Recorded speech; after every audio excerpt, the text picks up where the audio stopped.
Welcome back to Barabagis, my wonderful people. It don't read though. No be small thing they happen for Anambra right now as we dey talk. They say that all the whole native doctor wait there for Anambra very soon. Everybody go carry on for head they run. As Soludo don't come outside, come talk. He talk many things. He say that he go make sure that they investigate all the whole native doctor wait there for Anambra state.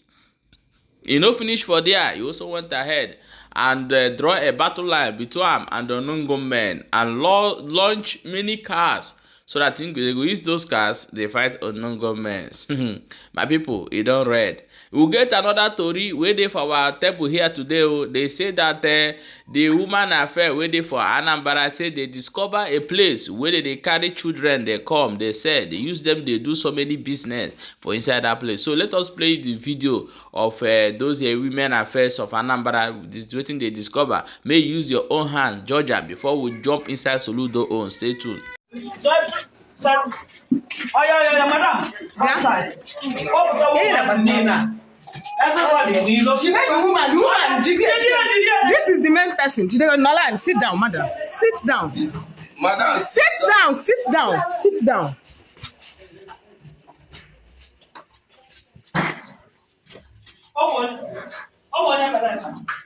Okay, start on you. Oh yeah, take my house as soon. Oh yeah, this way. Just surround the house.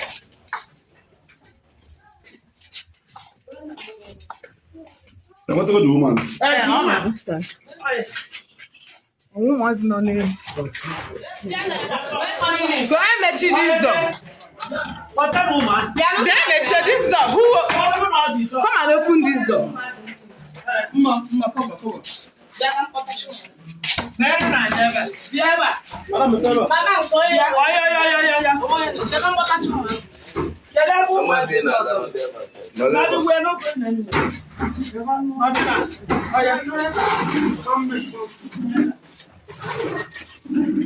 Oh yeah, brother, person, come here. Come here. You saw a woman. Not yet. Check here, madam. Check here, yeah. No, says yeah.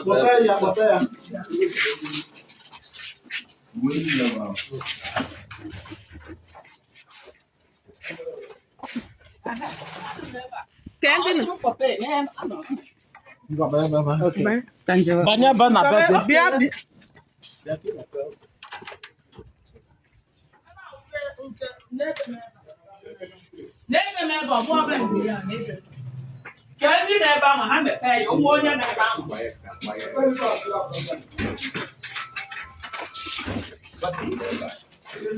Let's go say that was Never has. Don't worry, Bunu. Madam, I'll do one on email. Can India also never?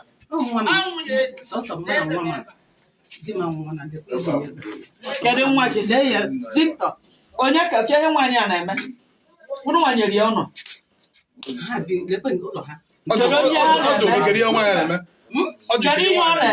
Carry on, Obinankie, more Binanke. Oh, my say, Beck's Butaha, Maham. Carry on, with 2 months. Maham. To be sincere, my Punkamma. On never Ben. One of my first is in Abata 247.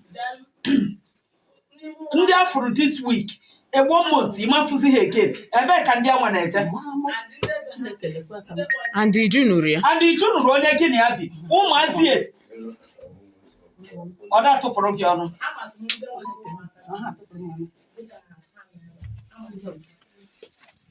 Madam, in a man adoption, true or false? I am evidence. Oh, go and said they like it. In a man adoption. Can he hit a man adoption? In one again, oh, couldn't the best Soludo be here. Only a bony such a brigade, who are bony woman affairs. In a man adoption, can we have which a man adoption? Can this source of children in our adopt? Can I best say what I have? I see come on the eba. Kini na be kugani mo evidence. Kedu ma if you are into adoption. Kedu wait makadebe. Good. Okay mama. No wait mama hanu. Madam, you are doing adoption. I sent somebody here. Your discussion, everything. I need you very well. So, and that is why we are here. Get the source of these children. Can ever has get a kahana already. Omaka Minister.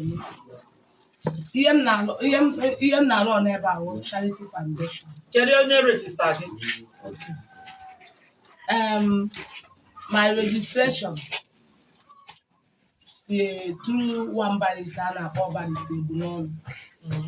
Barrister Bunon aging phone number. When you do this Charity Foundation, agent as a government officer. Whenever I run a government, it's a barrister. Barrister a government officer. Can this certificate teach you where my registration? Je peux dire. Oh yeah, let's go.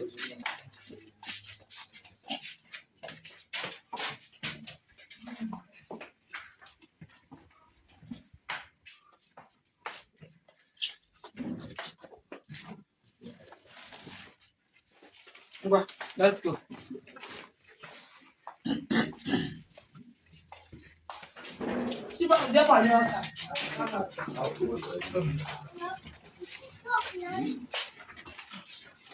No le toco.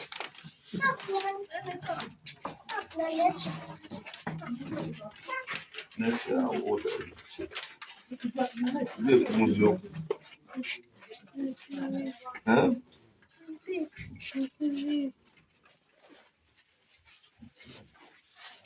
That's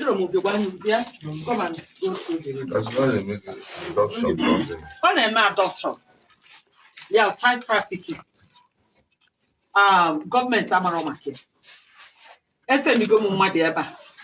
Onye anwa bia bu ya. Ofi ya na ya nwere manke di 6 years. Ya ga adopt near the person. So okolu ha ga cover up na bo na eme ministry. So ministry can they register later? Listen to me. Madam. Can you register later? That's not Anambra State local government system. Is here local government? Can you imagine? Let's see. Madam, calm down. CAC. Madam, tell them what. No, Mommy. Madam, Madam, for our minister, okay, the Jesus Charity Foundation. Okay. Then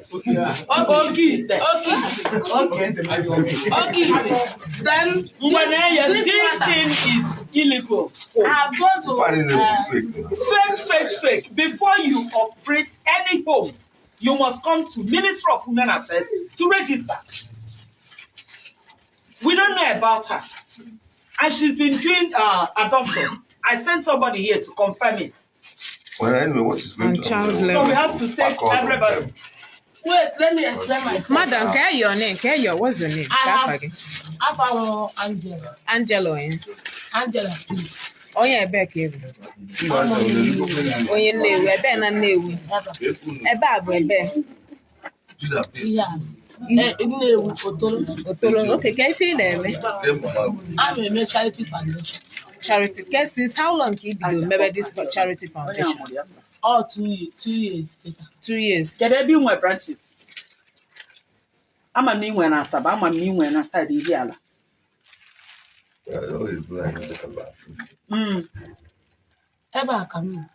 I'm a new one, a branch. Na Asaba.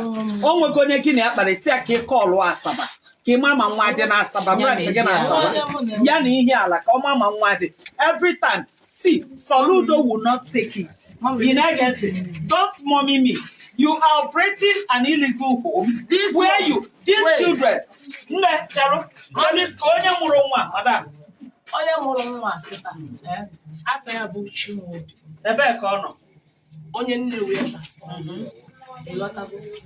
All my stepsister, well, don't worry. I get my hand in a DNA test. Don't you for us? No, eme ha DNA test anyị adị sure na onye na-akpa afa na ọya nwụrụ ya bụ onye nwụrụ ya. So you are into a big problem. And this thing na this thing na ngwa moto. Mommy, this thing na nkịta. Mwa no mama abịa go to woman affairs. Even Christian na Nafti. Ejego na office. So for the registration nke the woman affairs, I didn't mezo omume ezo. Christian Nafti ki mo onye mbụ. Ejego nto office. Gwa ya, ụmụ nwa mmadụ na obi ọla na Nafti office. Ejikwa nọmba ya ebe a mezo omume ezo. Nafti enwe ihe o nwetụtụ uwe ịrọ ha na-arụ ndị Nafti ka ndị bụ ndị a ndị nọ iri onwe Ndị ụmụaka for how long ka ụmụazị niile anọgo with you?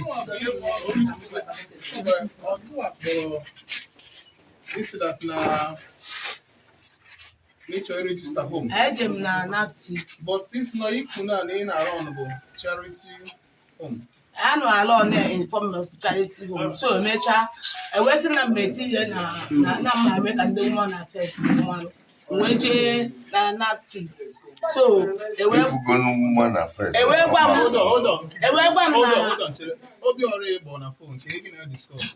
ihe mụ na obi ọla discuss wo na obi ọla ya abịa ọfụ this place. Ọ bụrụ na ofe ya ka mmalite m esi wee put the home into the woman affairs because na mgbe barrister batara m akwụkwọ from Abuja ọ sị m na akwụkwọ ka m na-eji wee bido. so gị nwa ka ọ kpọ na phone. I have suspected that na onye a ka ọ kpọ mana ọ sị na ihe ya na-eme bụ ọ sị na okite ka oke ife ministry. What has that thing got to do with home? You are running a home without government consent approval. So I think I'm registered. Madam Chair, is I go do this question. Ụmụaka now, I water that na set of ụmụazị na-enweta abroad the same set na anọ. Ndị nke a now, how long ka ha nọgo with you? Tobago do ha aka gwa m each of them how long ha nọ. Ụmụ ejima ke how long ụmụ ejima nọ? Onye nke afọ ebe ị ọma. Mụ na-abụ anọgo from the obere otu a. And we train because of that charity foundation now. From it was a year and 2 months. Okay. Onye nke akwa. And the train where. Onye nke akwa. Then onye nke. Onye na ba no go. It was there 2 years. Anon deba ha. Onye nri ọmụ owe. Okay. Onye nke akwa. Onye nke akwa. Onye nke. Onye nke o nwanne nwa. How long ka gị na ya nọ? Mgbe nwanne m nwanyị nwụrụ ọnwụọ. Okay, how many years ago? Mgbe nwanne m nwanyị nwụrụ from 7 months. So ha arọ one ka ọ dị now? Ihe ọ dị kịta ya wee pay 12 years. Okay, onye nke akwa. Onye nke awụ afọ ewu dị. Kedu how long ka gị na ya nọgo? Onye na-aba nọgo kwa about 2 years. 2 years. Okay. Ka ebe isi wee dute ka Ebe isi dute. Onye nke awụ na onye nke awụ from nwanne nwoke a na-akpọ Daniel. So ya wa onye kpọtara m ya. Onye ebe ka ọ bụ. Onye ebe. Onye nke awụ onye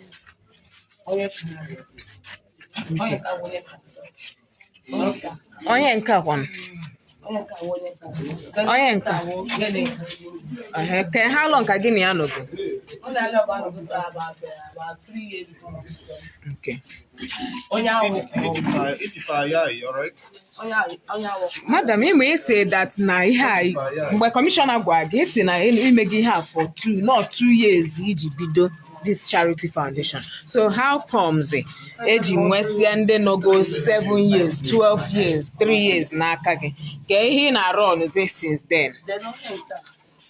Another question nje. Ka ihe na run then. Ihe na mgbe ahụ m wetasịrị nda. Na-eme as a charity foundation. Register bụ na with woman affairs. this CAC number gosiri.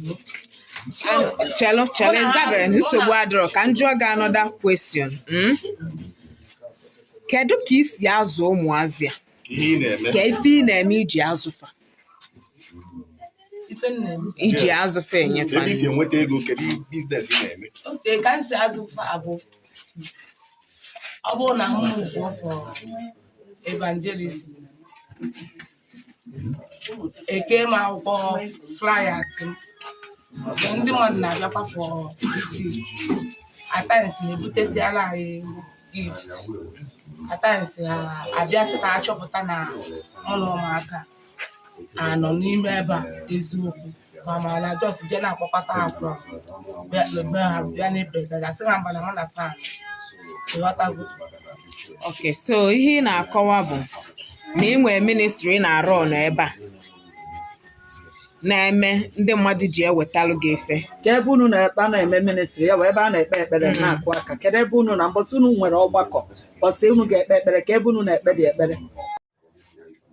Ọ bụrụ na na-echọrọ ịlụrụ Chineke ọrụ ịmarụ ministry nke fọlụ n'ime then you can work it. So kedu ministry fọlụ? Like mụnwa because of nwa nwanne m nwa ya mgbe ahụ ọ mụrụ ya nwụọ ọ dụrụ 7 Wee na-ekpokozi ụmụazị na-edebe. Now, finally, I follow gị na Nnewi ka idu some of these children agayali like onwe ndị nke I follow gị idu na-anọrọzi ebe a. So ka efe ị na-ede edufe anọ n'afịa eje eme n'afịa fa na egolu iji na-ede? adịmọdụ ha eje ego ife na-atụ No. once in a while otu a ọ bụrụ na m chọrọ ije preach maka ministry akpọrọ ha jee preach enye ha adreesị ebe anyị Efe ị na-epreach? ana m agwa ha maka ndị less privileged na orphans Ka ha maka na-ege. disabled. Otegodu line picture ndị ya laminate iji edu ya alifa iji eme preaching gị. iji aga n'ime afịa Na-eme preaching. iji eme preaching iji aga n'ime afịa iji jee lọtara Nnewi mbọsị a. Can we go to that place you collected this thing? Yeah, can you- People akwụkwọ ije eje preaching.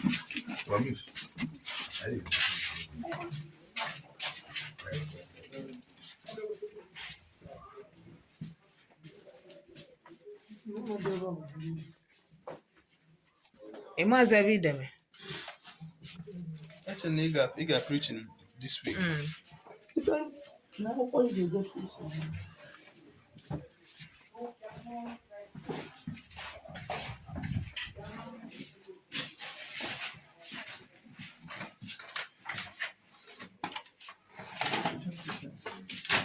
Ka nke ị laminate nke ị na-egosi ndị mmadụ ihe mere dị mma. So nke a ka ijizi eje preaching. We need to search all these I will places. slap you. Ma asịrị n'ụlọ asịrị. So you were here, I got preaching. How did I go? I will slap you. Take him motor. We'll take you motor, but I try to show you. She's still lying. Na ihe ọ sị nọ ya ka o ji eje. Excuse me. Ọ sị nọ ya ka o ji eje. Cheka mmiri. Na kedu afọ ya? Ka afọ ya? Chimaobi onye? Chimaobi Okechukwu. Okay. Ka onye ebe? Ka afọ ma o mee?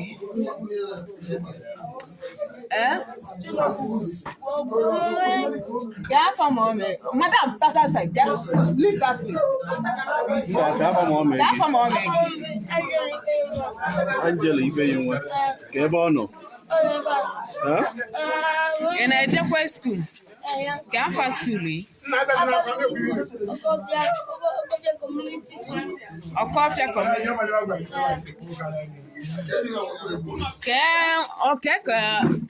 Ke onye a? Ọ nwanne gị? Onye a nọ ebe a since ọ gabeghị school. Chelu jide. This is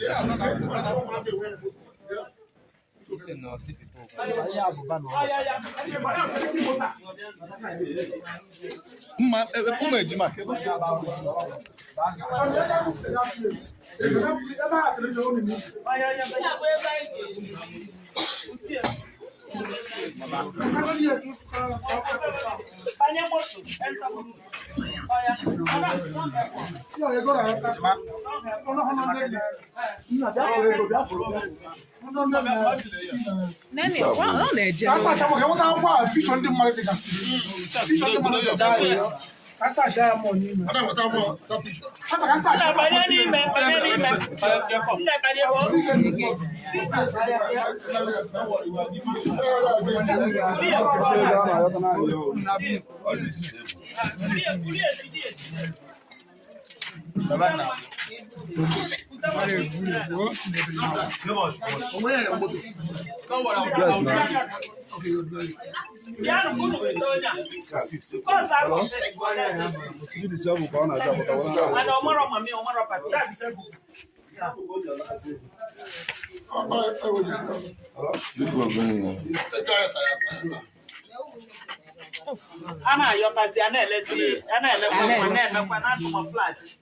Adoption. Isi alụ ebe a. As the family house, apartment,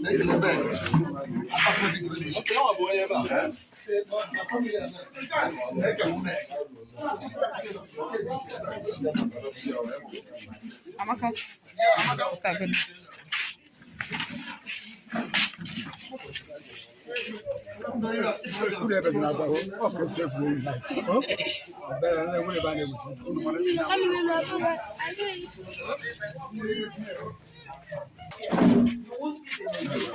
Madam, ke ki moto ne ke ewu. Ke moto ma di sika fo. Ko yo de la ka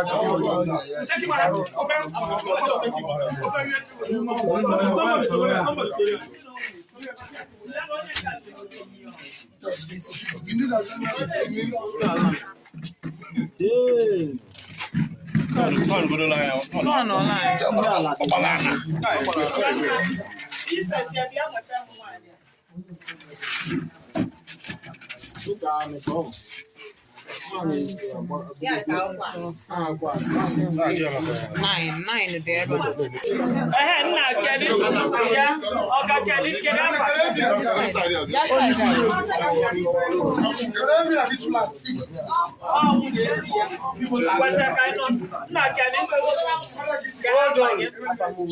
Let's know it.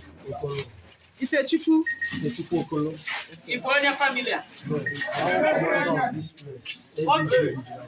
Una manotifa ne beba.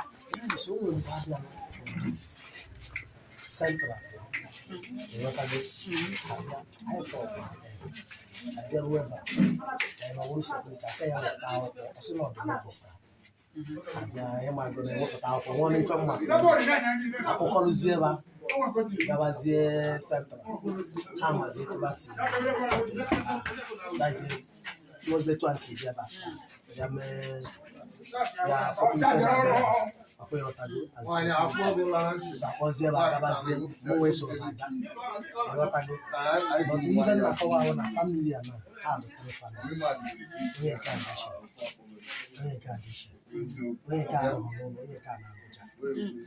This woman should not have access to those kids. People separate here and one year and everyone wants to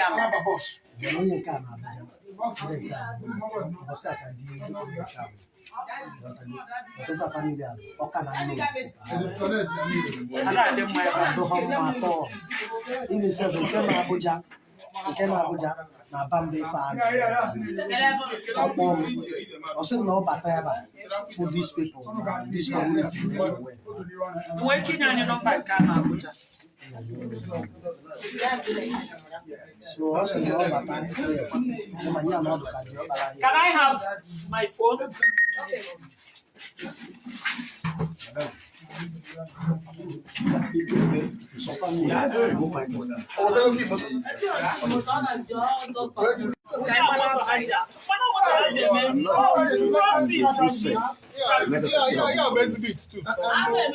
What's the name of this community?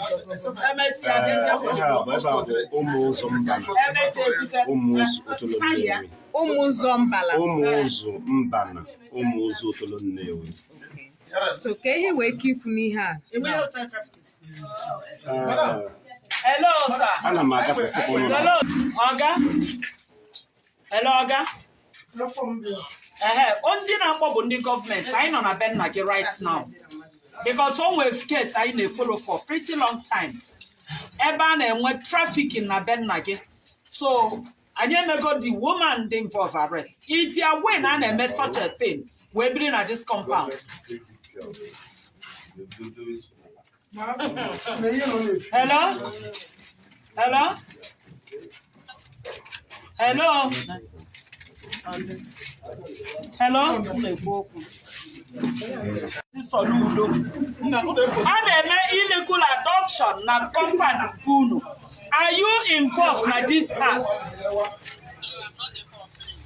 You're not involved in the act? At all, I'm not involved. This is my father's compound, so I'm not involved in that rubbish they are doing there.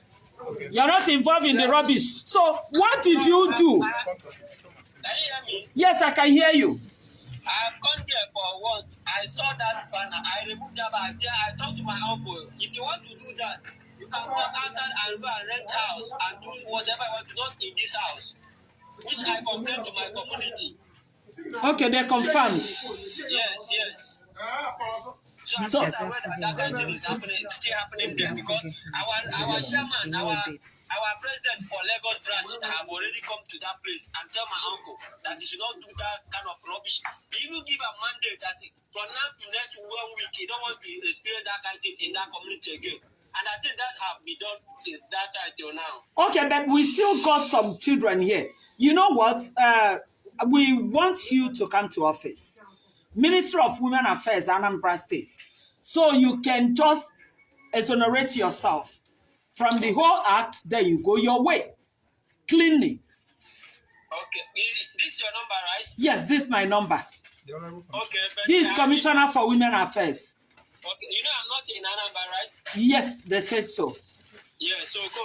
As soon as I come back, I'll call you. I'll come and meet you face to face, please. Please, when are you coming back? By God's grace, this in January, I will be around. Make sure hasten up so that while we are charging her to court, we wouldn't include your name. Because we saw this thing happening in this compound. So every other person living here without coming to office, government office to complain, I think is a suspect. Yeah. But when you come, then you explain just like you've talked now, then we can allow you go.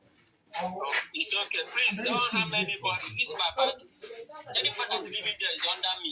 I'll come and see you people, please. It's my uncle that I don't know what is happening with that man, though. Please. The wife of the husband of the woman? Yeah. Where is this woman from? The woman is from there. That is my uncle. All right. Thank you. Yeah. Dịka m na-ekwu na afa obodo anụnwa bụ this community bụ ụmụ ụzọ mba na ụmụ ụzọ Otolo Nnewi. Afa mbụ Ikechukwu Ndụbike. I thought they wanted how long are you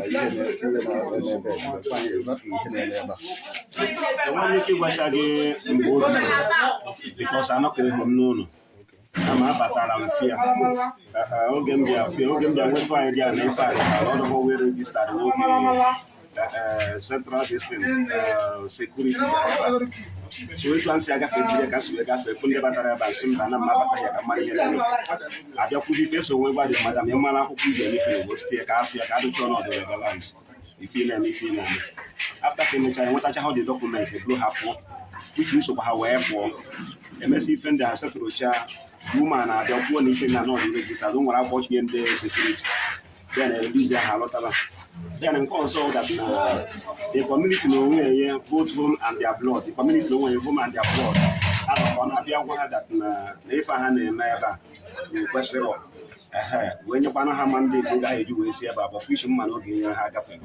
Has no that one way about how we keep them if I had so never can I this morning for this score. I've already called our PG, General President, but on of Ogabala meeting and with no tolo. So one then work away, I might even so on your marriage because the work I used to have from the Maziga de Eba. I want to go my own marriage when I so ne go and if you name no dem I do ever own a hard your check. Thank you.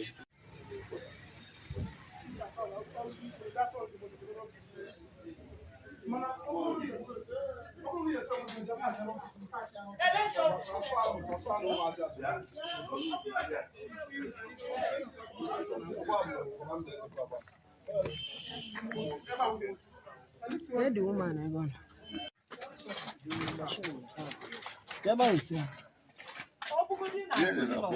My boss, just when they are to take on your lap on a motor, I don't mind.